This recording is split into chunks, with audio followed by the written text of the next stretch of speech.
శ్రీమాత్రే నమః. ఈ యొక్క వరలక్ష్మి వ్రతాన్ని సౌనకాది మహాములకు సూత పౌరాణికులు ఈ విధంగా చెప్తున్నాడు. ఓ మునివర్యులారా, స్త్రీలకు సౌభాగ్య ప్రసాదము కలగజేసే వ్రతరాజమును కైలాసంలో శివుడు పార్వతీమాతకు చెప్పిన దాన్ని మీకు తెలియజెప్తున్నాను అని చెప్పి కూడా ప్రారంభిస్తాడనమాట. స్త్రీలకు సౌభాగ్య సంపదలు కలగజేసే వరలక్ష్మి వ్రతమును ఒక వ్రతము కలదు. ఈ వ్రతము శ్రావణ శుక్లపక్ష పూర్ణిమకు ముందుగా వచ్చే శుక్రవారం రోజున చెయ్యాలని చెప్పి కూడా పరమశివుడు పార్వతికి చెప్తాడు. సో పార్వతి, వరలక్ష్మి వ్రత విధానాన్ని చెబుతున్నాను వినుము. మగధ దేశంలో కుండినమ్మునను పట్టణమునందు చారుమతి వరకు బ్రాహ్మణ స్త్రీ కలదు. ఆమె భర్తనే దైవంగా భావించి ప్రతిరోజు కూడా ప్రాతకాలంలో మేల్కొని స్నానాదులు ముగించుకొని తన పతిని పుష్పములతో పూజించి అనంతరము అత్తామామలను కూడా సేవిస్తూ ఇరుగు పొరుగు వారితో సఖ్యతగా జీవనం సాగిస్తుంది. ఇలా చేస్తుండగా చారుమతికి ఒక రోజున స్వప్నములో వరలక్ష్మీదేవి కనిపించి, ఓ చారుమతి, నేను వరలక్ష్మీదేవనమ్మ, నీ భక్తి భావాల వల్ల ప్రసన్నమై ప్రత్యక్షమైనానని చెప్పి కూడా అమ్మవారు తెలియపరుస్తుంది. అలా చెప్పగా చెబుతూ, శ్రావణ శుక్లపక్ష పౌర్ణమికి ముందుగా వచ్చే శుక్రవారం రోజున ఎవరైతే భక్తి శ్రద్ధలతో నన్ను సేవిస్తారో వారి కోరికలు తప్పక నెరవేర్చగలనని చెప్పి కూడా అమ్మవారు తెలియజపరుస్తారు.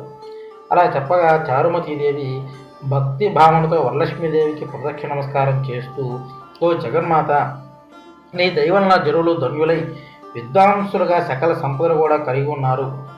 నేను జన్మాంతరంలో చేసిన పుణ్యఫల ప్రాప్తి చేత మీ పాదర్శన భాగ్యం కలిగినదని చెప్పి కూడా అమ్మవారిని వేడుకుంటుంది. అలాగే ఓ జగన్మాత, నా జన్మ ధన్యమైనది అని చెప్పి కూడా స్వప్నంలోనే చారుమతీదేవి అమ్మవారికి నమస్కరిస్తుందన్నమాట. అలా నమస్కరించగా చారుమతి యొక్క ఉపచారాలకు వరలక్ష్మీదేవి సంతృప్తి చెందినదై అనేక వరములు కూడా ఇచ్చి అంతర్ధానమవుతుందన్నమాట. అలా జరిగిన పిమ్మట చారుమతీదేవి నిద్ర నుండి లేవగానే ఇంటి చుట్టుపక్కల చూసి ఇదంతా కూడా వరలక్ష్మీదేవి ప్రత్యక్ష సంఘటన అని చెప్పి కూడా భావించుకొని స్వప్నంగా గ్రహించుకొని అత్తామామలతోనూ ఇరుగు పొరుగు వారితో కూడా ఈ విషయాన్ని తెలియజెప్తుందన్నమాట.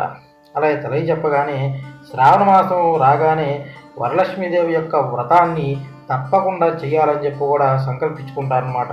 అలా సంకల్పించుకొని చారుమతీదేవి స్వప్న వృత్తాంతం విన్న స్త్రీలు శ్రావణ మాసం ఎప్పుడు వస్తుందా అని చెప్పి కూడా ఎదురు చూస్తూ ఉన్నారు. వీరు భాగ్యోదయం వలన శ్రావణ పూర్ణిమకు ముందుగా వచ్చే శుక్రవారం రానే వస్తుంది.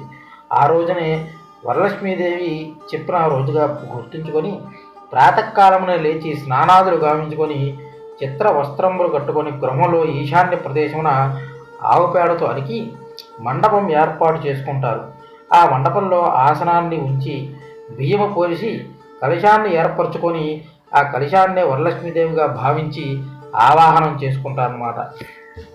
మరలా సాయంకాలమున చారుమతీదేవి తక్కిన స్త్రీలతో కూడా భక్తి శ్రద్ధలతో పద్మాసనే పద్మకరే సర్వలోకైక పూజితే నారాయణి ప్రియదేవి సుప్రీత భవ సర్వదా అని ధ్యాన ఆవాహనాది షోడశోపచార పూజలు చేస్తూ 9 సూత్రము గల దారమును కూడా కట్టుకొని నానావిధ భక్ష్య భోజ్యములను వరలక్ష్మీదేవికి నివేదన చేసి ప్రదక్షిణ చేస్తారు.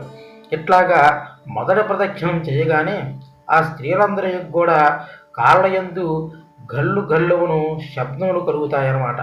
ఈ శబ్దములు ఎలా వచ్చినాయా అని చెప్పి కాళ్ళను చూడగానే గజ్జులు మొదలైన ఆభరణాలు కనిపిస్తాయి. ఇది అతి కూడా వరలక్ష్మీదేవి యొక్క కటాక్ష భాగ్యమేనని చెప్పి చారుమతీదేవి మిగిలిన స్త్రీలందరూ కూడా పరమానందముతో రెండో ప్రదక్షిణం చేయగా హస్తమును యందు కన్నులు మిరుమిట్లు కొలిపే కాంతులు గల నవరత్న ఖచ్చితమైన కంకణమును మొదలైన ఆభరణాలతోనూ మూడోసారి ప్రదక్షిణము చేయగా సర్వభూషణాలంకృతాలు కూడా ఏర్పడతాయి అన్నమాట. అలాగే చారుమతీదేవి ఇల్లు స్వర్ణమయమవుతుంది. రథ గజ త్వరగ వాహనాలతో సౌభాగ్యంతో కూడా చారుమతి యొక్క ఇల్లు నిండిపోతుంది. అంతన వ్రత ప్రభావం వల్ల స్త్రీలను గృహాలకి తీసుకుని పోవడకై వారి ఇళ్ల నుండి కూడా గుర్రములు, ఏనుగులు, రథములు, బండ్లు వరలక్ష్మీదేవిని పూజించిన స్థలములకు వచ్చి నిలుచుని ఉంటాయి. చారుమతి మొదలగు గల స్త్రీలందరూ కూడా తమకు కల్పోక్త ప్రకారముగా పూజ చేయించిన బ్రాహ్మణోత్తముని గంధ పుష్పాక్షలతో పూజించి వారికి 12 కుడుములు వాయన దానములిచ్చి ప్రదక్షిణ తాంబూరాదులు ఇచ్చి నమస్కారం చేస్తారు. బ్రాహ్మణోత్తమునిచే ఆశీర్వాదం పొందుతారు. వరలక్ష్మీదేవికి నివేదన చేసిన భక్ష్య భోజ్యమును బంధువులతో కూడా భుజించి వాహనములపై ఇళ్లకు చేరుకుంటారు. ఒకరితో ఒకరు ఇది అంతయు కూడా చారుమతీదేవి పుణ్యఫలమని అనుకుంటూ ఉన్నారన్నమాట. ఇది అంతయు చారుమతి స్వప్న వృత్తాంతం వల్ల కలిగిన పరిణామమే అని చారుమతీదేవిని పరిపరి విధములుగా పొగుడుతూ ఇల్లు చేరుకుంటారు. ఆ రోజు నుండి చారుమతి మొదలగు స్త్రీలందరూ కూడా ప్రతి సంవత్సరం కూడా విడవకుండా వరలక్ష్మీదేవిని పూజిస్తూ ధన కనక వస్తు వాహనాలతో సుఖంగా ఉన్నారు. కావున పార్వతి, ఉత్తమమైన ఈ వ్రతమును చేసిన వారికి సర్వ సంపదలు కలుగును. ఈ వ్రతాన్ని 4 వర్ణాల వారు కూడా చేయవచ్చును. ఈ కథను విన్నవారికి, చదివిన వారికి వరలక్ష్మీదేవి అనుగ్రహ ప్రాప్తి కలిగి సకల కార్యాలు కూడా సిద్ధిస్తాయి. సర్వే జన సుఖినో భవంతు, సన్మంగళాని భవంతు, నిత్యశ్రీరస్తు, నిత్యమంగళాని భవంతు. వరలక్ష్మి వ్రత కథ సంపూర్ణం.